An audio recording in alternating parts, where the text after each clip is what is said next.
сабағы. Бүгінгі әдебиеттік оқу сабағымыздың тақырыбы Қазақстан көлдері. Бүгінгі сабағымыздың мақсаты балалар. Бүгінгі сабағымыздың мақсаты сөйлеу барысында мақал мәтелді қолданған шығармашылықпен жұмыс жасаймыз. Енді бүгінгі сабағымызға кіріспес бұрын біз әуелі өткен тақырыпты қайталайық. Жақсылық тамшылары айдары бойынша мені қоршаған орта тақырыбын қайталаймыз. Сендерге балалар сұрақ. Естен Елубай туралы айта аласың ба? Кім айтады? Дарияна айта ғой. Естен Елубай ақын Жамбыл облысында дүниеге келді. Оның кітаптары мен өлеңдері балаларға арналған, ал өзі Балдырған журналында қызмет еткен. Өте жақсы. Жақсы жауап берді. Енді екінші сұрағымыз балалар. Жер бетінде адам жер бетінде не жасай алады? Адам жер бетінде не жасай алады? Айгүркем айта ғой. Асыр алып, ғимараттар соғып, пайдалы қазбалар алады. Жақсы жауап болады. Келесі сұрақ. Табиғат адамға не береді? Табиғат адамға не береді? Санжар айта ғой. Табиғат адамға жер астында барлығы жарық сәулесін қожетті жемес-жидегін береді. Жақсы. Келесі сұрақ балалар. Адам неге табиғат алдында қарыздар деп ойлайсың? Кім жауап? Нұргүл, сен айта ғой. Табиғат біздің өміріміздің керектігін барлығын беруде. Адам өмір сүруге берген. Жақсы. Жақсы. Енді балалар, сонда адам табиғаттан не үшін қарыздар екен? Қарыздар себебі біз барлығын неден аламыз? Табиғаттан аламыз. Сонда біз адам өзіне керек жараттың барлығын қоршаған орта табиғаттан алады екен. Сондықтан біз не істеуіміз керек балалар?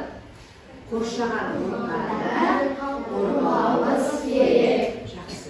Балалар, жаңа сабаққа кіріспес бұрын біз кеше өткен сабағымызды пысықтап алайық. Бұл бізге жақсылық тамшылары айдары бойынша мені қоршаған орта тақырыбындағы дархан жер өлеңін мәнерлеп оқу. 4 топтан бір-бір оқушылар оқып шығады. Бірінші топтан Нұршат оқи қойшы. Дархан жер, бала қаңдар бір тағыз, басын бұрып күндағыз, өскен мынау күндағыз, ұзын тұра бұл дағыз.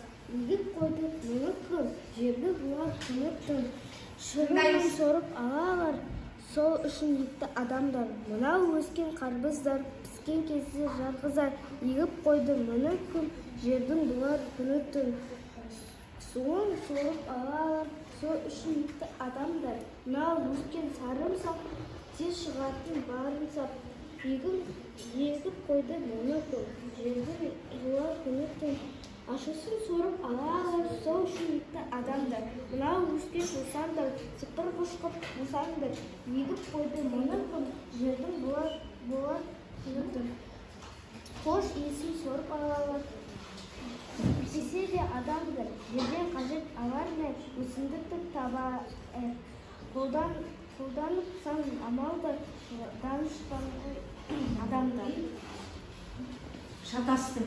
Мәнерлеп даусын шығарып қаттыра оқып келесіне түсінікті ма? Ары қарай, Алина сен оқи ғой, даусын шығарып қатты оқы. Дархан жер, бала қандар бір таңыз, басын бұрып күндағыз, өзген мынау күндағыз, ұзын жыра болмағыз. Егіп қойды мұны күн, жердің болар күні түн. Шырымын сорып алалар, сол үшін екті адамдар. Өскен қарғыздар, піскен кезде жарғыздар. Егіп қойды мұны күн, жердің болар күні түн. Суын сорып алалар, сол үшін екті адамдар. Мынау өскен сарымсақ, тез шығатын барымсақ. Егіп қойды мұны күн, жердің болар күні түн. Ашсын сорып алалар, сол үшін екті адамдар. Мынау өскен жусандар, сыпырғыш қып бусандар. Егіп қойды мұны күн, жердің болар күні түн. Қош иесін сорып алалар, екпесе де адамдар. Жерден қажет алар нәр, өсімдікті табар әр. Қолданып сан амалдар, данышпан ғой адамдар. Жақсы, Айна, даусыңды қаттырақ шығарып оқы келесіде. Мадияр оқи ғой 3-ші топтан. Дархан жер, балақандар бір таныс, басын бұрып күнге ауыз, өскен мынау күн бағыз. Ұзын тұра бұл нағыз, егіп қойды мұны кім? Жердің бұлар күн өтін, шырынын сорып ала алар. Сол үшін екті адамдар, мынау өскен қарбыздар, піскен кезде жарғызар. Егіп қойды мұны кім? Жердің бұлар күн өтін, суын сорып ала алар. Сол үшін екті адамдар, мынау өскен сарымсақ, тез шығатын барын сап, егіп қойды мұны кім? Жақсы, Мадияр, жақсы оқыдың. Енді ары қарай Шұғыла сен жалғастыра қойшы ары қарай. Жердің болар күнәсін астын сорып ала алар. Сол үшін екі адамдар өскен жусандар, сыпырғыш қып бұсандар, егіп қойды мұны кім? Жердің болар күнәсін хош ісін сорып ала алар. Екпесен де адамдар жерден қажет аландар, өсімдікті таба әр, қолданып сан амалдар, данышпан ғой адамдар. Авторы Ескен Елубай. Жақсы балалар. Балалар, жақсы балалар, ендеше ары қарай жүрейік. Миға шабуыл айдары бойынша мен сендерге сұрақ қойып бердім. Мына сұрақтың жауабын кім айтады? Құрлықтағы суға толы ойпақ не деп аталады? Жақсы айта ғой, Мадияр. Құрлықтағы суға толы табиғи ойпаң көл деп аталады. Ендеше көл дегеніміз не балалар? Көл құрлықтағы суға толы табиғи ойпаң. Көлдер құрлықтың 2% жерін алып жатыр. Көлдерді зерттейтін ғылым көлтану немесе лимнология деп аталады. Қазақстан аумағы бойынша көлдердің саны жөнінен көзге түсетін аймақ солтүстік Қазақстан. Жақсы балалар. Сонымен балалар, көл дегеніміз не екенін білдіңіздер.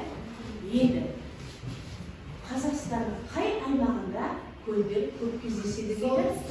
Қазақстан аумағында, облысында көп кездеседі дейді. Балалар, сендерге сұрақ. Тағы не? Қазақстанда қандай көлдерді білесіңдер?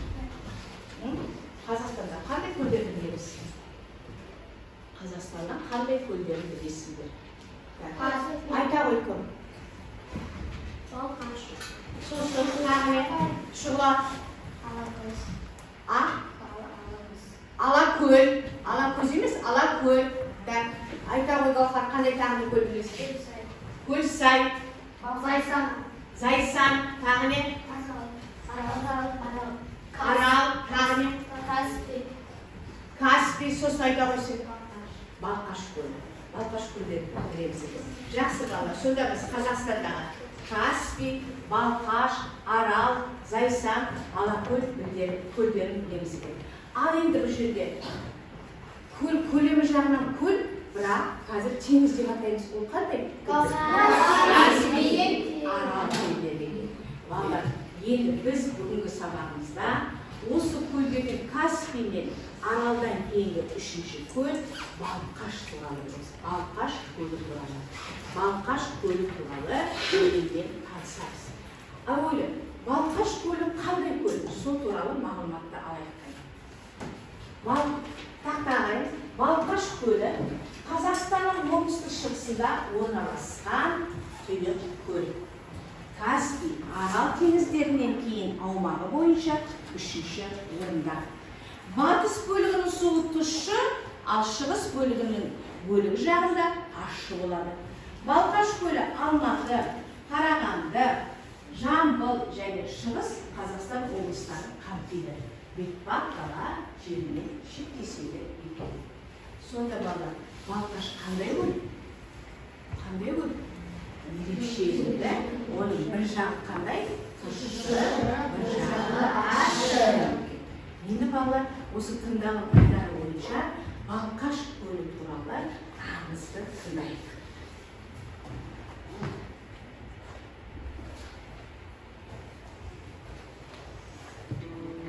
Айдын көлдің жағасында шылқыған бір бай өмір сүріпті.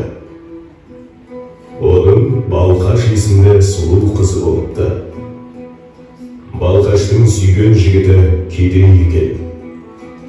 Екеуі бір-бірінсіз өмір сүре алмайтын халге жетіпті. Мұны білген бай нөкерлеріне әлгі жігітті ұстап алып, түн ішінде көлге батырып жіберуге бұйрық береді. Ғашығының өлімін естіген кезде бойжеткеннің көкірегі қарс айырылып қатты қайғырыпты.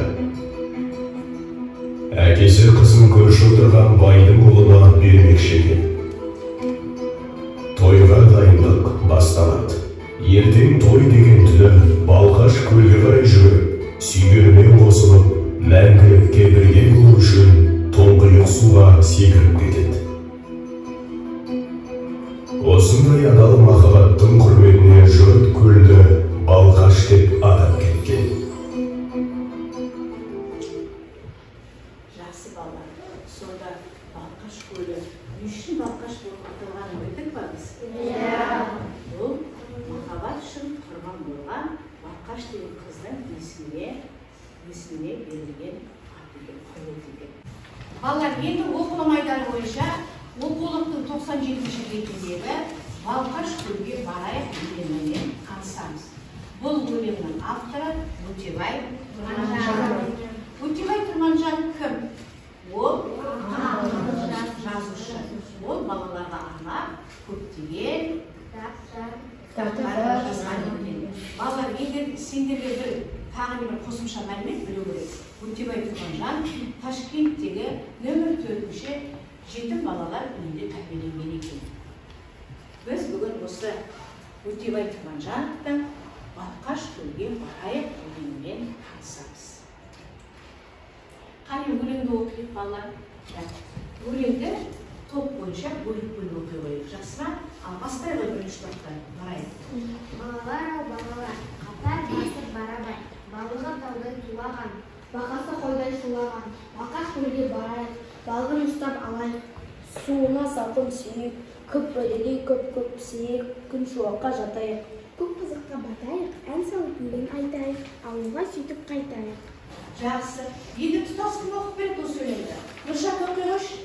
Балалар, қатар басып барабай, балығы тайдай тулаған, бақасы қойдай шулаған, Балқаш көлге барайық, балығын ұстап алайық, суына салқын түсейік, көбедей көп пісейік, күн шуаққа жатайық, көк қызыққа батайық, ән салып өлең айтайық, ауылға сөйтіп қайтайық. Жақсы балалар, жақсы оқыңдар. Сен оқи ғой енді өз тобыңнан. Балқаш көлге барайық.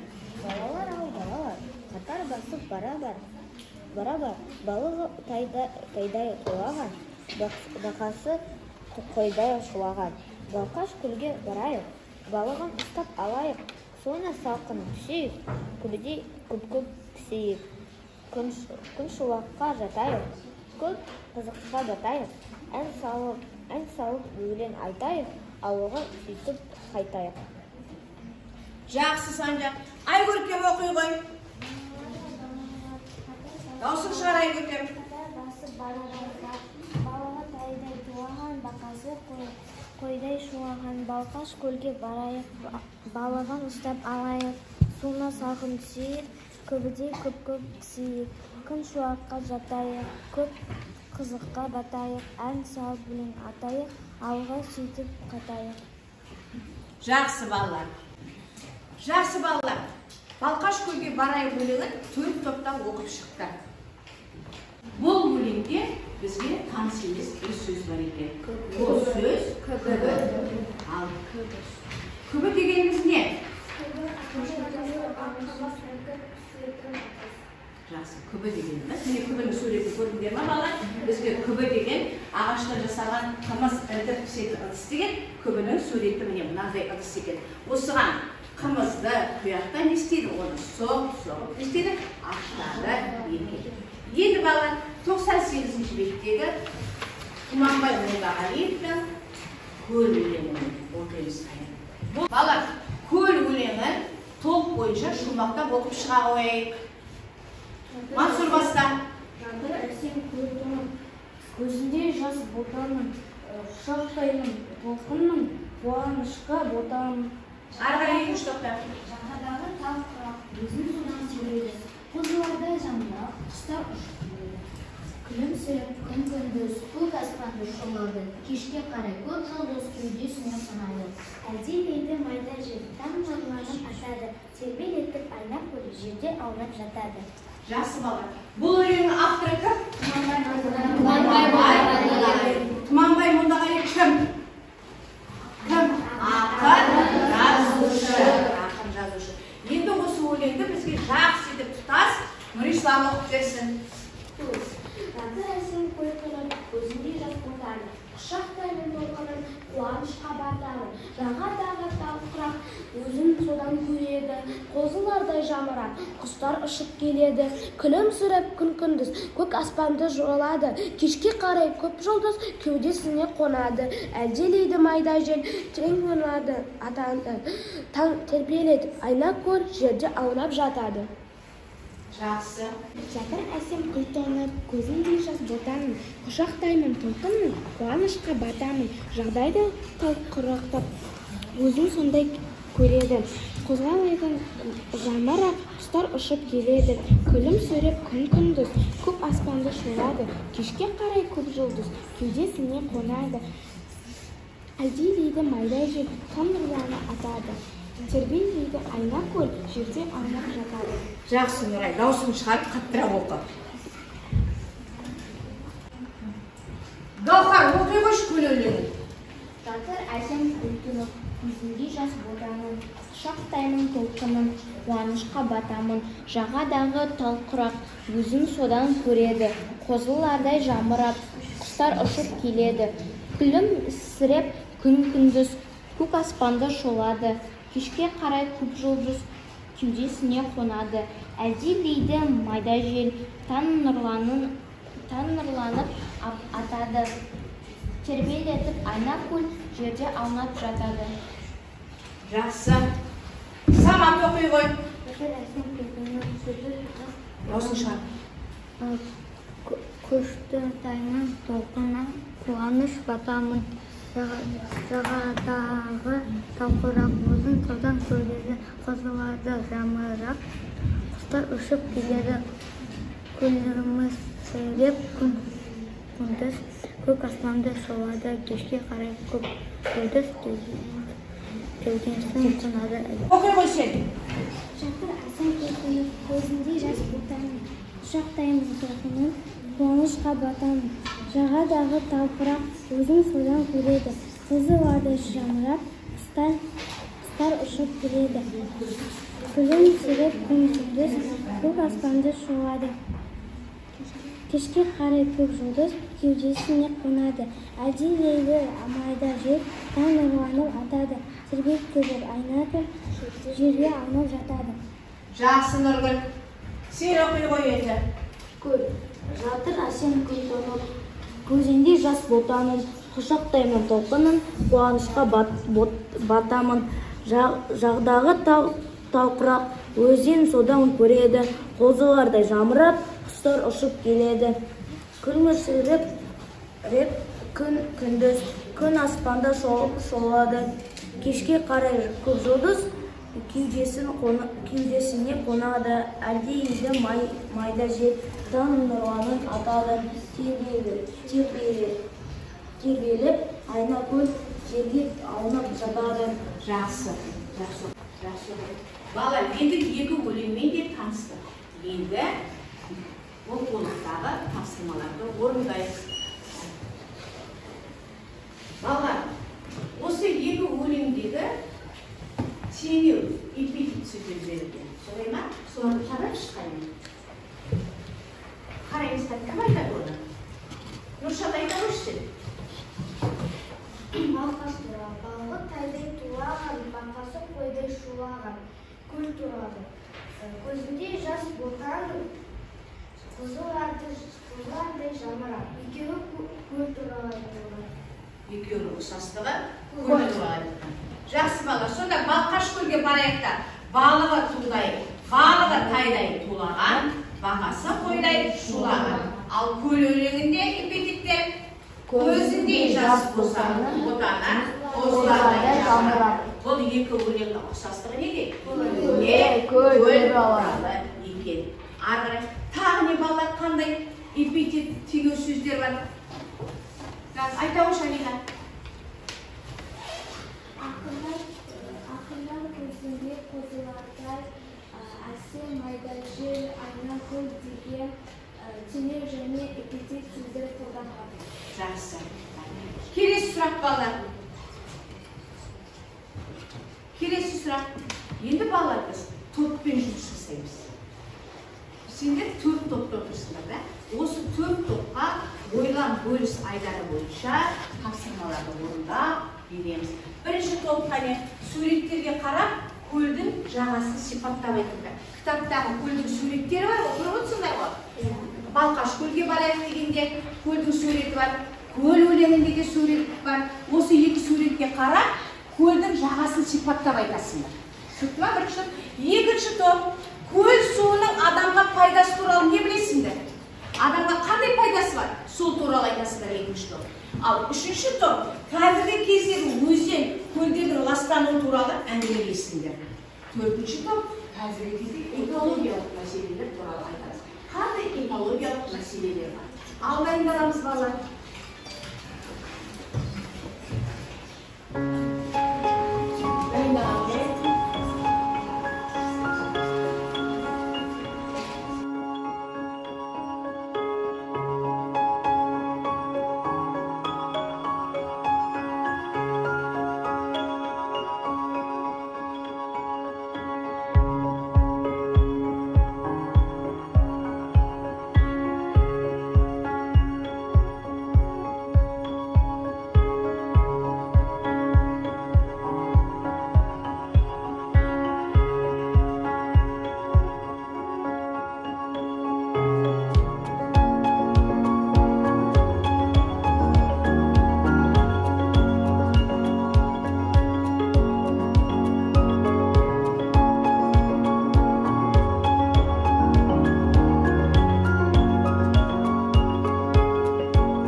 Өте жақсы.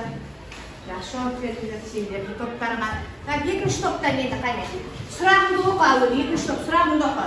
Көл суының адамға пайдасы туралы не білесіз? Оқиға жауабыңды. Көл суының адамға пайдасы мол. Ең біріншісінде көл суы су болғандықтан, яғни адам ауыз суы ретінде мал суаруға және егін көлдер алқаптарын суаруға қолдана болады. Олар көлдің шаруашылыққа пайдасы, сондай-ақ кейбір көлдердің емдік қасиеттері де бар. Көлде адамдыққа азық болар неше түрлі балықтар, онымен қоса кейбір көлдер неше түрлі сызға өсімдіктерге бай болады. Жақсы. Өте жақсы жауап бердіңдер. Ал үшінші топ сұрақтарыңды оқи қойыңыз. Қазіргі кездегі өзен көлдерінің ластау туралы әңгімеленді. Қазіргі кезде өнеркәсіп орындары және адамзаттың көбеюіне байланысты көл мен өзендерде ластану өте жоғары деңгейде. Бұған себеп өндіріс орын қалдықтары, оған қоса адамдардың тәртіпсіздіктеріне, табиғатты ластауы, ауаның ластануы, осының бәрі көл су мөлдірлігінен айырады. Демалыс орындарының ашылуы тарапынан келушілердің неше түрлі зиянды қалдықтары көлді өте жоғары деңгейде ластауда. Өте жақсы. Жақсы жауап бердіңдер. Ара төртінші топ сұрақтарыңды оқи қой. Экологиялық мәселелер. Қазіргі экологиялық мәселелерге климаттың өзгеруі, тазалықты сақтамау, су қорларының ластануы, қоқыстарды жинамау, табиғи құбылыстардың әсері, ауаның ластануы қазір экологиялық мәселелерге жатады. Жақсы. Жақсы. Жақсы балалар. Төрт топта өздеріне қойылған сұрақтарға толық жауап берді деп есептейміз ба балалар? Есептесе қайын қолымыз шапалақты. Өте жақсы арсызды. Балалар, енді жаңа бізге Нұрислам айтты. Экологиялық мәселелерді. Тақтаға назар аударайықшы қайын балалар.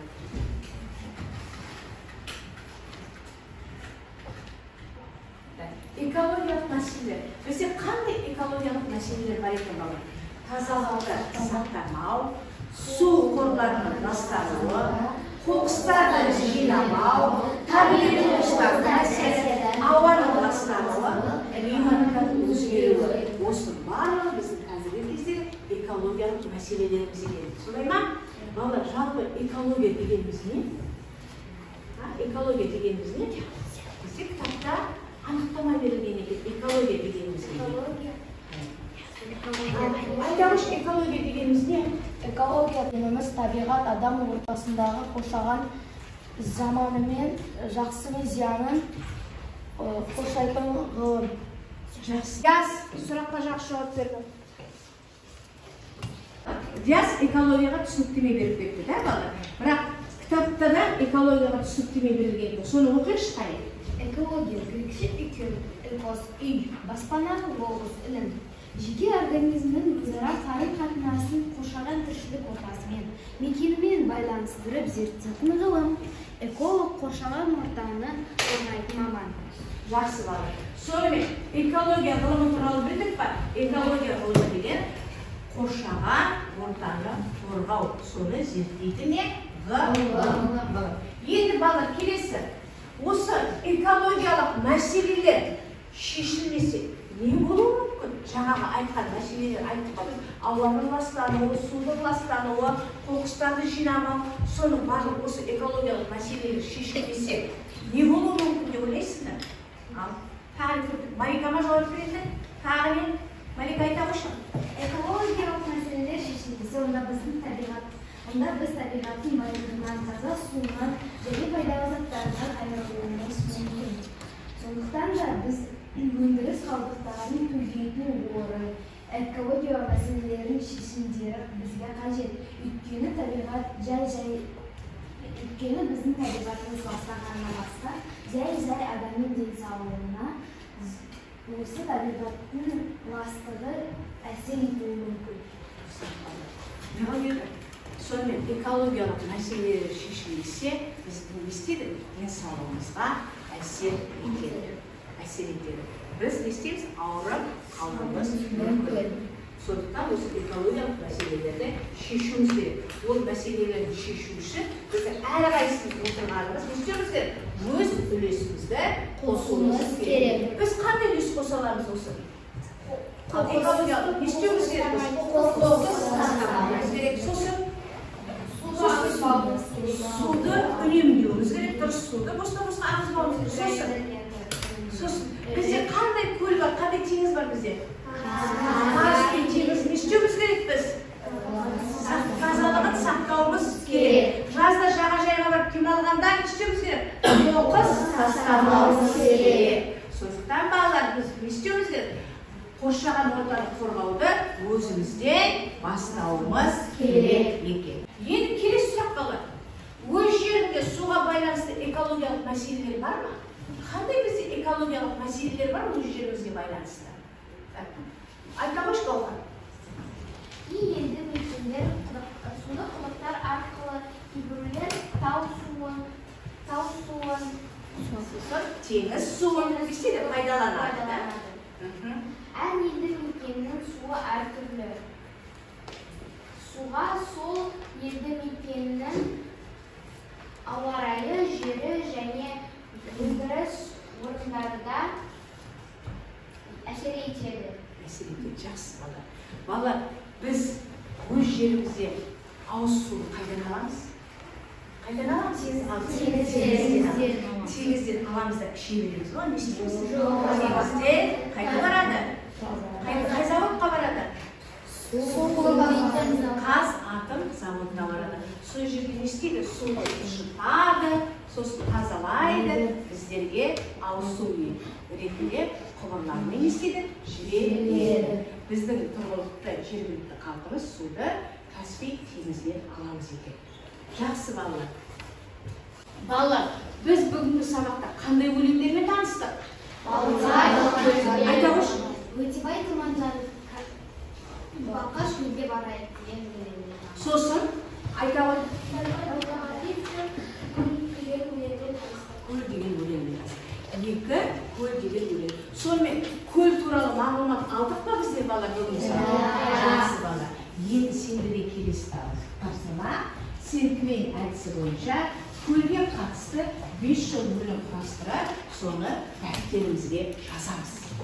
Құрастырып жазып болғаннан кейін маған оқып бересіңдер. Балалар, бұл тақырыпқа қатысты бірінші көл деген сөзді аламыз. Екінші көлге қатысты 2 сын есім жазамыз.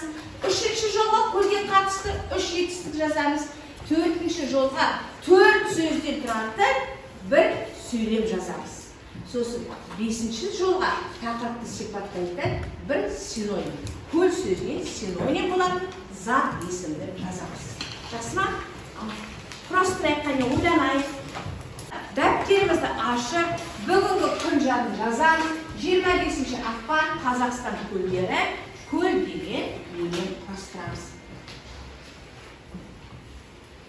Асықпаңдар, ойланыңдар.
Балалар, дайынбыз ба?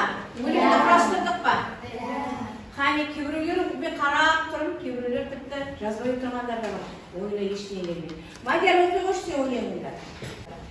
Көл терең, тұнық, тулады, қатады, ерейді. Біз жазда көлге шомыламыз. Су. Жақсы, дұрыс. Мадияр, өлеңді жақсы құрастырдың. Тағы не? Ал енді біреулерге ой салды ма, осыған қарап отырып, тағы құрастырамыз өзімізше. Қане, сен оқи қой. Көл, мөлдір, салқын, жылжиды, толады, ағады, біз жазда көлге шомыламыз. Жақсы. Ал қалғандарың бар ма тағы не? Тағы не? Кім қалай құрастырды? Құрастырдыңдар ма? Ал оқи қойшы құрастырғанды. Көл, мөлдір, жылжиды, толады, ағады, біз жазда көлге шомыламыз. Жақсы. Жақсы жауап берді. Орындар. Балалар, бүгінгі сендерге өткен Қазақстан көлдері туралы сабағымыз ұнады ма? Жақсы. Ендеше балалар, сабағымыз ұнаса, бүгінгі сабағымызға кері байланысты ретінде толық осы сабақтан мағлұмат алу дегенде чемоданға стикерлерін жапсырады. Ал әліге бір нәрселерді түсінбей қалдым, кейбір мәселелерді түсінбей қалдым дегендерін ет тартқышқа саламыз. Ал тіпті бүгінгі сабақты түсінген жоқпын дегендер қоқыс жәшігіне салады. Әкелі бірінші топтан бастап стикерлерді жапсыра қойды.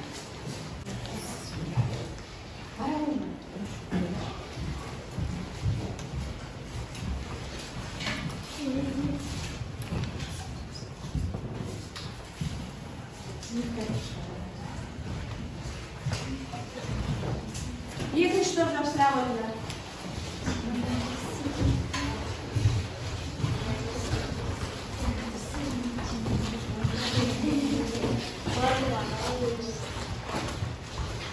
Үшінші топ.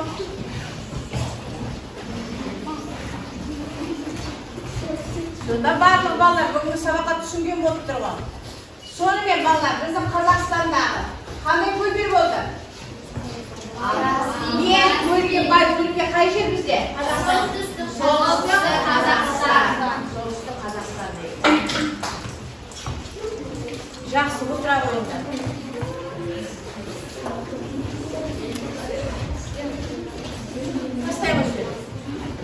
Жақсы балалар, сендердің жапсырған стикерлерінен бүгінгі сабақтан барлығын толық мағлұмат алды деп есептеймін. Балалар, бүгінгі сабаққа барлығын қатыса отырсыңдар. Оны қайдан білеміз біз? Алған смайликтерінен білеміз. Қайда көтеріңдерші, кімдер смайлик алды? Жақсы балалар, көбің смайлик алған екенсіңдер. Бірақ араларында смайлик ала алмай қалған оқушылар бар. Ендеше бүгінгі біздің сабаққа көп оқушылар жақсы қатысты. Қайда балалар, бір-бірімізге қошемет көрсетейік. Жақсы балалар. Енді үйге тапсырма. Үйге тапсырма балалар. Өзіңнен баста тақырыбына қысқаша ойыңды жаз. Балалар, бұл жерде өзіңнен баста деп не айтып тұр? Табиғатты, суды, қорғауды өзіңнен баста деп айтып тұр. Сол туралы жазып келеміз. Сосын Өтебай Тұрманжановтың Балқаш көлге барайық өлеңін, Тұманбай Молдағалиевтің көл өлеңін мәнерлеп жақсы етіп оқып келеміз. Жақсы балалар, осымен әдебиеттік оқу сабағымыз аяқталды. Сау болыңдар.